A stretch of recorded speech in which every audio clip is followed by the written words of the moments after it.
28살 먹은 한 젊은 남자가 있었습니다. 이 남자의 꿈은 자나깨나 행복한 가정을 이루는 것이었습니다.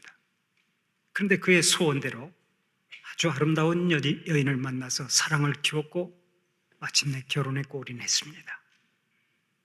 행복한 가정을 이루었습니다. 남자도 가난하고 여자도 가난했지만 서로 사랑했기에 마냥 즐거웠습니다. 월세 5만 원짜리의 집에서 살았지만 또 찬바람이 술술 들어왔지만 신혼생활이 행복하기만 했습니다. 그러던 어느 날 생쥐 한 마리가 들어와서 문제가 생기기 시작했습니다.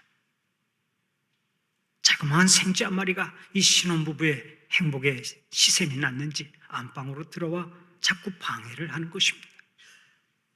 소리를 치면 장롱들이 숨고 밤만 되면 기어나와서 뽀시락뽀시락 소리를 내며 신경을 쓰게 만들었습니다. 그때 젊은 신랑이 마음먹고 쥐를 때려잡으면 되는데 그 신랑이 쥐를 제일 무서워하는 사람이었습니다. 그래서 할 수 없이 자기의 예쁜 신부에게 부탁을 했습니다. 여보, 당신이 좀 때려잡으면 안 되겠어? 그 남자가 남자 망신을 다 시켰습니다. 아니, 체면이 있지 어떻게 새색시에게 그런 부탁을 합니까? 신부는 절대 못 잡는다고 펄쩍 뛰고 신랑은 신랑대로 쥐가 무서워서 못 잡는다고 하면서 두 사람은 그냥 며칠을 생쥐와 함께 살았습니다. 그런데 잠을 잘 때마다 신랑의 마음이 태산같이 걱정이 쌓이는 거예요. 잠자는 쥐가 기어나와서 신부의 발가락이라도 물어뜯으면 어떡하나. 밤마다 잠을 설치던 이 신랑이 결국 마음을 굳게 먹고 빗자루와 막대기를 집어들었습니다. 그리고서 동생과 함께 막대기를 휘두르다가 용케도 그 생쥐를 때려잡았습니다. 실력으로 잡은 게 아니라 어쩌다 눈 감고 휘둘렀는데 쥐가 잡힌 것입니다. 그 뒤로 이 신랑이 쥐를 때려잡았다고 하면서 동네방네 다니며 자랑을 하고 목에 잔뜩 힘을 주고 살았는데 그 사람이 꼭 김동문 목사라고 말씀은 드리지 않겠습니다. 저의 경험입니다마는 부부 사이에는 작은 생쥐 한 마리라도 끼어들면 문제가 생기고 염려가 생기게 되어 있습니다. 그러므로 부부 사이에는 그 누구도 끼어들면 안 됩니다. 행복한 가정을 위해서는 그 어떤 회방꾼도 허용해서는 안 되는 것입니다. 창세기 2장 24절을 보면 하나님께서 이렇게 말씀하십니다. 이러므로 남자가 부모를 떠나 그의 아내와 합하여 둘이 한 몸을 이룰지로다. 여기서 부모를 떠나라 라고 하는 말씀은 부부가 완전히 독립하여 부부 우선의 삶을 살아가라 하는 뜻입니다. 결혼하기 전까지는 부모 우선의 삶을 살았다 할지라도 일단 결혼하면 그때부터는 부부 우선의 삶을 살아가라는 것입니다. 그러므로 부부 사이에는 그 누구도 끼어들게 해서는 안 되고 또 끼어들어서도 안 됩니다. 시어머니도 안 되고 친정어머니도 안 됩니다. 자식도 안 되고 식구들도 안 되고 친구도 안 되고 교인도 안 됩니다. 부부 사이에는 염려거리가 되거나 방해가 되는 일체 해방꾼이 없어야 한다는 말씀입니다. 그래야 부부가 온전히 하나 될 수 있고 행복을 노래할 수 있는 것입니다. 그래서 오늘의 본문에서도 가정을 허무는 작은 여우를 잡으라 하고 말씀합니다. 오늘의 본문 15절을 보십시오. 포도원을 허는 작은 여우를 잡으라 라고 말씀하고 있죠. 여기에서의 포도원은 남녀가 사랑을 나누는 가정을 의미합니다. 그러니까 가정을 허물어가는 작은 여우와 같은 방해꾼을 잡으라는 얘기입니다. 이를 이해하기 위해서는 아가서의 내용을 좀 더 알아야 하겠습니다. 본래 아가서는 솔로몬 왕과 술람미 여인의 사랑을 노래한 책이죠. 최고의 영화를 누렸던 솔로몬 왕과 술람미에 살던 한 아리따운 처녀 사이에 지순하고도 열정적인 사랑을 노래한 책이 바로 아가서입니다. 그러면 이 사랑 이야기가 단순하게 역사 속에 실제했던 세계적인 로맨스를 전해주기 위해 성경에 수록되었겠습니까? 그렇지 않습니다. 하나님은 이 이야기를 통해서 하나님과 성도 간의 사랑이 어떤 것이며 그 사랑이 어떻게 유지되어야 하는지를 새롭게 각성시켜 주려고 성경에 수록시켜 놓으신 것입니다. 그러니까 솔로몬과 술람미 여인이 사랑을 나누는 포도원은 그들의 가정을 의미하지만 동시에 하나님과 성도들이 사랑을 나누는 교회를 의미하는 것입니다. 다시 말해서 포도원은 살아있는 교회인 우리 한 사람 한 사람의 심령을 의미합니다. 하나님과 끊임없이 사랑의 교제를 나누는 우리의 심령이야말로 아름다운 포도원과 같은 것입니다. 그런데 이 아름다운 포도원에 하나님과의 사랑을 방해하는 여우가 숨어 있으면 되겠습니까? 절대로 안 됩니다. 하나님과의 사랑을 방해하는 심령의 여우는 반드시 잡아내야 합니다. 그래야 온전한 사랑을 누리고 날마다 행복을 노래할 수 있는 것입니다. 그 당시 이스라엘 땅에는 여우가 많이 살고 있었습니다. 그 중에서 작은 여우는 키가 약 45cm 정도에 불과했습니다. 그러나 이 작은 여우가 이른 봄에 토굴에다 새끼를 낳으면 그 새끼가 점점 자라서 포도나무를 헤쳐버립니다. 포도나무에 꽃이 필 때가 되면 그 작은 여우들이 포도나무의 뿌리를 갉아먹기도 하고 줄기를 갉아먹기도 합니다. 결국 여우를 쫓아내지 않으면 포도원은 아무런 열매도 거두지 못하는 황폐한 곳이 되고 맙니다. 이것을 잘 아는 술람미 여인이 사랑의 해방꾼을 작은 여우로 비유한 것입니다. 여러분의 심령 속에 이러한 작은 여우가 끼어들어서 하나님과의 관계를 소원하게 만들지는 않습니까? 우리가 한 생을 살다 보면 우리의 심령 속에 작은 여우가 끼어들 때가 많습니다. 하나님과의 사랑이 깊어지면 깊어질수록 하나님과 우리의 사이를 방해하려는 사탄의 활동은 더 맹렬한 것입니다. 그러므로 하나님과의 깊은 교제 속에서 행복하게 살아가려고 하는 성도들은 여우로 비유되는 이 방해 요인을 빨리 제거해야 합니다.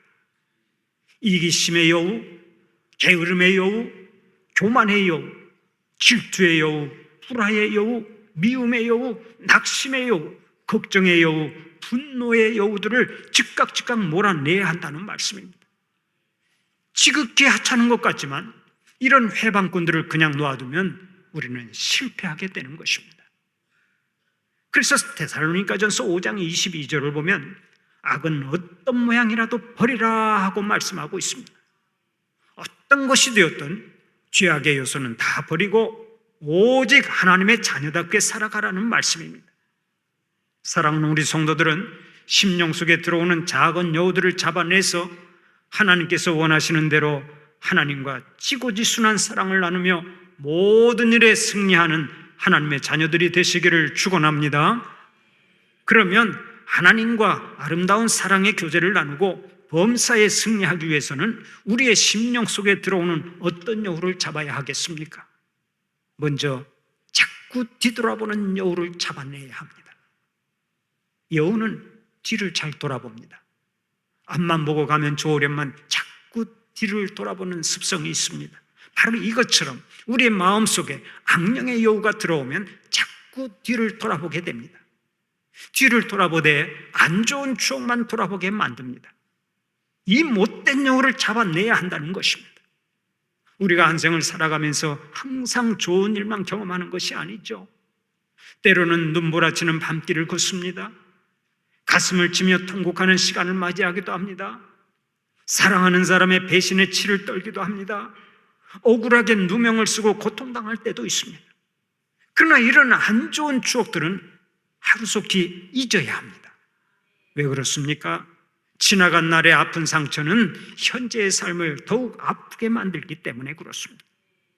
여러분, 과거의 안 좋은 일들을 자꾸 끄집어내는 사람이 잘 되는 경우를 보았습니까? 지난 날의 상처를 자꾸 드러내면서 용서하지 않는 사람이 행복하게 사는 것을 보았습니까? 병든 추억을 잊지 못하고 자꾸 끄집어내는 사람이 행복한 경우는 없습니다. 아름다운 추억을 되새기면 우리의 삶이 즐겁고 행복하게 되지만 병든 추억을 되새기면 우리의 심령은 점점 파괴되는 것입니다. 그래서 빌립보서 3장 13절을 보면 오늘도 이렇게 말씀합니다. 형제들아, 나는 아직 내가 잡은 줄로 여기지 아니하고 오직 한 일, 즉 뒤에 있는 것은 잊어버리고 앞에 있는 것을 잡으려고. 과거의 병든 추억은 잊어버리라는 얘기입니다. 그런데 우리 가운데는 병든 추억을 버리지 못하고 끝까지 끌어안고 사는 사람이 있습니다. 거기에서 행복을 노래할 수 있겠습니까? 한때 미국 뉴저지에서 목회하던 제 후배 목사의 일화가 있습니다. 한 번은 이 목사님이 사모님과 함께 뉴욕 시내에 나가서 모처럼 외식도 하고 즐거운 시간을 보냈습니다. 그리고서 자가용을 타고 돌아오는데 그만 사소한 일로 말다툼을 하게 되었습니다. 그때 한 사람이라도 저 주었으면 좋으련만 그날따라 양보를 하지 않고 둘 다 열을 올리며 치열하게 싸웠습니다.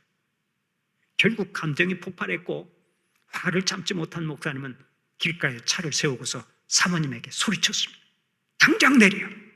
꼴도 보기 싫다! 여러분, 그때 여자가 내려야 됩니까? 끝까지 자리를 지켜야 합니까? 절대 내리면 안 돼요. 내리면 마귀에게 지는 거예요. 차라리 당신이나 내리시오 하고 끝까지 자리를 지켜야 된다고요. 그런데요, 그때 사모님이 너무나 순종을 잘해가지고 그냥 두 말도 하지 않고 차에서 내려버렸어요. 화가 난 목사님은 새벽 1시가 넘은 시간인데도 사모님을 길가에 두고 집을 향해 달렸습니다. 그런데 한참 가다 보니까 겁이 덜컥 나는 거예요. 한국과는 달리 뉴욕의 외진 도로에서 밤중에 혼자 걸어간다고 하는 것은 보통 위험한 일이 아닙니다. 그래서 얼른 차를 돌려 사모님이 내린 곳으로 가보았습니다. 그런데 사모님이 없었습니다. 야단이 났습니다. 앞이 깜깜하고 주여 소리밖에 안 나왔습니다. 교통사고로 죽을 수도 있고 갱단이 납치해 갈 수도 있었기 때문입니다. 겁이 난 이 목사님이 신고를 하려고 즉각 경찰서로 차를 몰았습니다. 그런데 경찰서에 들어가 보니까 거기에 자기 아내가 홀로 앉아 있었습니다. 얼마나 놀랍고 반가웠겠습니까? 놀란 가슴을 쓸어내리며 얘기를 들어보니까 순찰을 돌던 경찰이 이 목사님 차를 뒤따라가다가 갑자기 차에서 내리는 사모님을 발견한 것입니다. 차는 쏜살같이 도망을 가고 여자는 혼자 길에 서서 울고 있으니까 이상한 생각이 든 경찰이 차를 세웠습니다. 그리고는 일단 경찰서로 사모님을 데리고 간 것입니다. 얼마나 다행입니까? 그날 밤 목사님이 집에 돌아와서 사모님에게 손이 발이 되도록 빌었습니다. 여보, 내가 잘못했어. 이놈의 성질이 못돼 먹어서 죽을 죄를 지었어. 나를 한 번만 용서해 주시오. 이 목사님이 지금은 서울에서 목회를 잘하고 있는데 문제가 하나 있다고 합니다. 그 사건이 일어난 지 25년도 더 되는데 조금만 기분이 나쁘면 사모님이 이렇게 말한다는 것입니다. 이 인간이 자기 아내도 길가에 버리는 사람인데요, 뭐. 저한테도 와서 그렇게 고자질을 하더라고요. 사모님의 안 좋은 추억을 자꾸 끄집어내서 괴롭다는 얘기를 제 후배 목사가 한 적이 있습니다. 여러분에게 안 좋은 추억이 있습니까? 그러면 오늘부로 그것을 다 버리세요. 아멘을 2사람밖에 안 하는데 다 버리시라고요. 자꾸 뒤돌아보게 하는 여우가 있다면 이 시간 즉각 쫓아내버리세요. 쫓아내야 평강을 얻고 쫓아내야 전진이 있고 쫓아내야 행복을 노래할 수 있는 것입니다. 우리가 잘 아는 요셉은 형들에게 미움을 받고 애굽의 노예로 팔려갔습니다. 말할 수 없는 고생을 했습니다. 그때 요셉이 형들에 대한 원한의 칼을 갈았다면 그는 아주 난폭한 사람이 되었을 것입니다. 삶 전체가 엉망이 되었을지 모릅니다. 그러나 요셉은 자기를 피투성이로 만든 과거를 깨끗이 잊어버렸습니다. 형들을 용서하고서 심령 속에 있는 병든 추억을 다 몰아내버렸습니다. 그러자 하나님께서 요셉에게 어떤 복을 주셨습니까? 일개 노예로 살다가 감옥에 들어갔던 그를 애굽의 총리가 되게 하셨습니다. 바로 이것이 병든 추억을 몰아내는 사람에게 주시는 하나님의 은혜입니다. 얼마나 감사한 일입니까? 그런데도 어떤 사람은 항상 이렇게 말하고 살아갑니다. 내 눈에 흙이 들어가기 전에는 절대로 용서 못해. 이렇게 말하는 사람들 때문에 목사님들이 그 사람 눈에 흙 좀 뿌려주려고 흙을 가지고 신방 다닌다는 말이 있죠. 여러분, 왜 용서를 못합니까? 죄로 죽을 수밖에 없는 나를 주님께서 다 용서하셨는데 왜 내가 용서를 못합니까? 용서하십시오. 병든 과거는 깊은 바다에 던져버리고 잊어버리세요. 안 좋은 추억을 끄집어내는 작은 여우는 오늘부로 깨끗이 몰아내는 여러분들이 되시기를 바랍니다. 생각해보면 좋은 추억만 가지고 살기에도 우리의 인생은 너무나 짧습니다. 잠자는 시간, 밥 먹는 시간, 전화하는 시간, 연속극 보는 시간, 유튜브 보는 시간을 빼면 실제로 우리가 의미 있게 살아가는 날수는 몇 년 안 됩니다. 그런데 그 몇 년 안 되는 세월 속에서 안 좋은 추억만을 자꾸 되새기며 살아가면 되겠습니까? 날마다 좋은 추억만 가지고 살아서 범사에 승리하고 범사에 행복하고 범사에 하나님의 은혜가 차고 넘쳐나시기를 축원합니다. 두 번째로 비교의식이라고 하는 여우를 잡아야 합니다. 오늘의 본문 앞장에 나오는 아가서 1장 5절 6절을 보면 술람미 여인이 이렇게 노래합니다. 예루살렘 딸들아, 내가 비록 거무나 아름다우니 게달의 장막 같을지라도 솔로몬의 휘장과도 같구나. 내가 햇볕에 쬐어서 거무스름할지라도 흘겨보지 말 것은 내 어머니의 아들들이 나에게 노하여 포도원지기로 삼았음이라. 나의 포도원을 내가 지키지 못하였구나. 이 노래를 보면 술람미 여인이 열등감을 가지고 있었음을 확인할 수 있죠. 다른 사람과 자꾸 비교하는 비교의식 속에서 시작된 열등감이 묻어나오고 있습니다. 내가 햇볕에 쬐어서 거무스름할지라도 하고 노래하는데 이 말은 자기의 피부 색깔에 대한 열등감을 표현하고 있는 것입니다. 허구한 날 포도원에서 일하다 얼굴이 검게 그을렸으니까 그것 때문에 자기를 흘겨보지 말라고 항변합니다. 특별히 본문 5절에서 내가 비록 거무나 아름다우니 게달의 장막 같을지라도 하고 말하는데 여기서 게달의 장막은 검은 염소 가죽을 뜻하는 말입니다. 그러니까 자기가 검은 염소 가죽처럼 되었지만 아직도 아름다우니까 흘겨보지 말라는 것입니다. 이 말씀을 잘 살펴보면 술람미 여인에게도 분명히 깊은 열등감이 있었음을 확인할 수 있습니다. 다른 여인과 비교하면서 자기 얼굴이 너무 검다고 하는 열등감을 가지고 살았던 것입니다. 물론 술람미 여인은 자기의 병적인 열등감을 극복하고서 훗날 승리의 노래를 부르며 그녀의 삶이 해피엔딩으로 끝납니다. 이것이 얼마나 감사한 일입니까? 우리의 심령 속에 비교의식이라고 하는 여우가 자리 잡는 순간 우리는 절대로 행복할 수가 없습니다. 비교의식은 항상 열등감을 가져오고 질투심을 불러일으켜서 끊임없이 우리를 괴롭히기 때문에 그렇습니다. 그러므로 비교의식의 포로가 되어 있는 한 결코 행복할 수 없는 것입니다. 비교의식 속에서 나온 병적인 열등감에 사로잡히면 절대로 성공적인 삶을 살아갈 수가 없습니다. 그런데도 오늘 또 자기의 피부나 자기의 외모나 사회적 지위나 돈이나 환경 등의 숱한 열등감에 사로잡혀서 인생을 그르치는 사람들이 많습니다. 부부관계도 마찬가지입니다.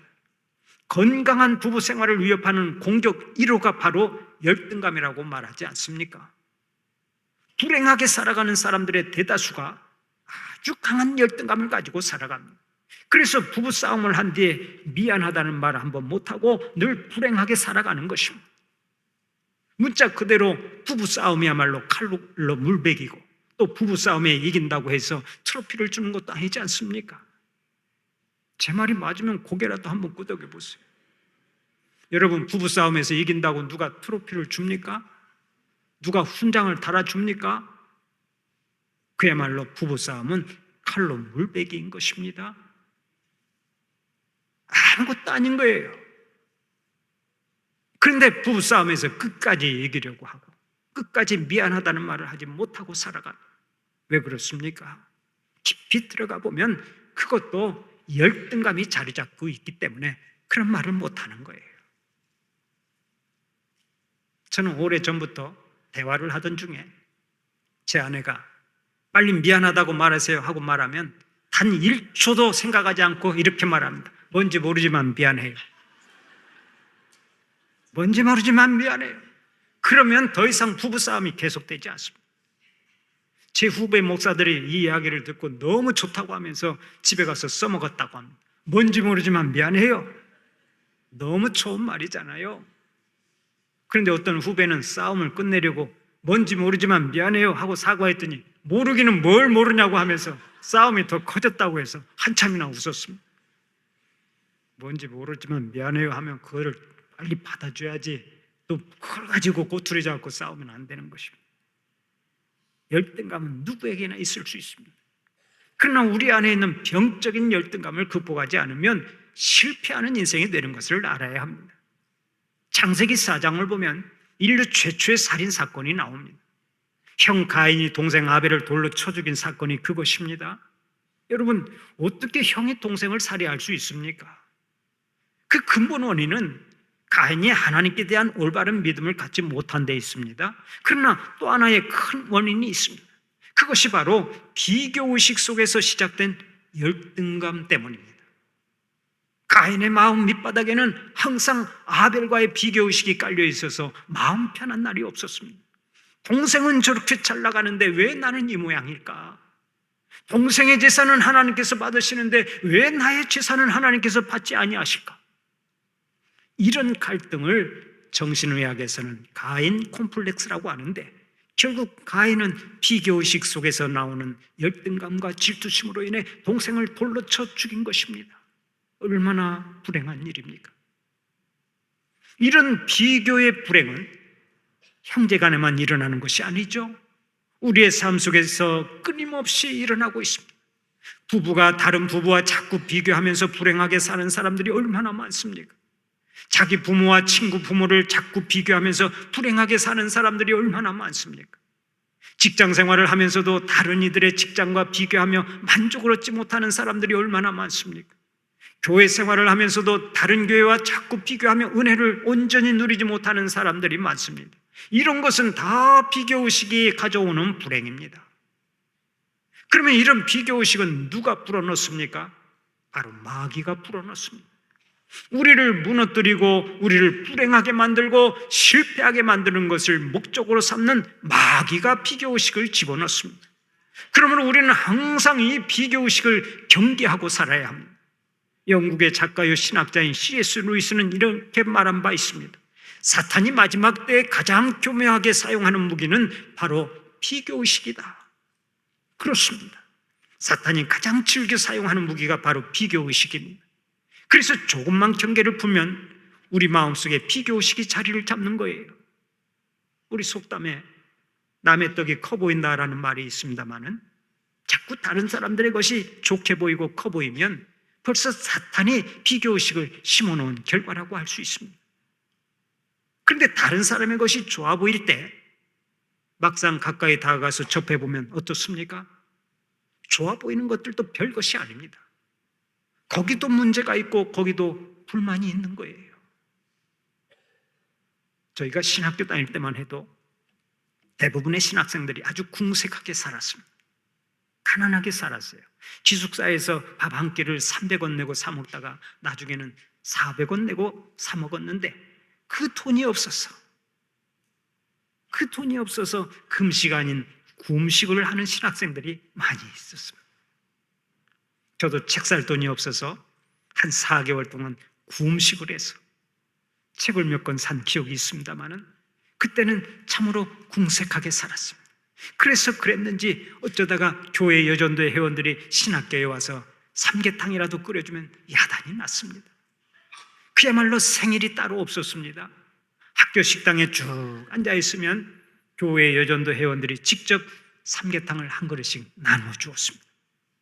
그때 자기가 받아놓은 삼계탕만 보고 감사하면 좋으련만 꼭 자기 옆에 놓인 삼계탕을 바라보면서 비교하는 신학생들이 있었습니다. 그러다가 다른 사람의 닭이 조금 커 보이면 기도하는 동안에 슬쩍 바꿔치기를 했습니다. 물론 장난기가 발동해서 그렇게 한 것이겠죠. 그런데 그릇을 바꿔놓고 보면 또 자기 것이 작아 보입니다. 결국 그 짧은 기도 시간에 삼계탕이 이리 갔다 저리 갔다 하면서 몇 번씩 바뀌곤 했습니다. 재미있는 에피소드입니다마는 어디서든 남의 것이 항상 좋게 보이고 커 보이는 때가 많습니다. 그러나 막상 가까이서 들여다보면 그것이 그것이라니까요. 자꾸 비교해서 스스로를 불행하게 만들지 마세요. 어떤 교회에 강 집사님이 있었습니다. 이 사람은 암 전문 의사였는데 30대의 나이에 안수 집사가 될 정도로 신실했습니다. 경제적으로도 윤택했고 성품이 좋아서 아내에게나 딸에게 보통 잘하는 것이 아니었습니다. 그래서 젊은 부부들이 부부싸움만 했다 하면 여자가 꼭 이렇게 말했다고 합니다. 당신 강집사 절반만 따라가 봐. 강집사 발바닥만이라도 쫓아가 봐. 그러다 보니까 여기저기서 남자 집사님들의 원성이 터져 나왔습니다. 아이고, 교회를 옮기든지 해야지 강집사님 때문에 교회도 못 나가겠어. 강집사가 공공의 적이 되고 말았습니다. 그러던 어느 날 젊은 집사 부부들이 모였을 때 목사님이 강집사님의 아내에게 말했습니다. 집사님은 좋으시겠어요. 강집사님처럼 신앙도 좋고 경제력도 좋고 가정적인 남편이 세상에 또 어디 있겠습니까? 그랬더니 그 여자 집사님이 대뜸 이렇게 말하더랍니다. 목사님, 그러시면 목사님이 강집사하고 한번 살아보실래요? 그러자 거기 있던 남편들이 일제히 자기 아내들을 쳐다보는데 그 눈빛을 보니까 거 봐라 하고 쓰여 있더랍니다. 겉으로 보기에는 아무런 문제가 없어 보이고 부러워 보여도 이 세상에 완벽한 사람은 단 한 명도 없습니다. 나름대로 약점이 있고 허물이 있는 거예요. 그러므로 비교의식 속에서 항상 열등감을 가지고 살아가는 사람이야말로 어리석은 인생이 되고 맙니다. 사랑하는 우리 성도들은 비교의식에서 오는 열등감을 다 몰아내고 날마다 행복을 창조하는 자들이 되시기를 바랍니다. 여우는 굴 속에서 살기 때문에 잡기가 어렵습니다. 그래서 굴 속에 있는 여우를 잡기 위해서는 굴 속에 불을 피우면 됩니다. 굴 속에 불을 피우기만 하면 여우는 밖으로 쫓겨나게 되어 있습니다. 이처럼 우리의 심령 속에 도사리고 있는 여우들도 우리가 성령의 불로 제거할 수 있습니다. 오늘 이 시간 여러분의 심령 속에 다시 한번 성령의 불을 지피심으로 말미암아 과거의 병든 추억을 자꾸 뒤돌아보게 하는 여우, 다른 사람과 자꾸 비교하는 비교의식의 여우를 쫓아내서 범사에 승리하고 언제나 행복을 노래하는 자들이 되시기를 간절히 축원합니다.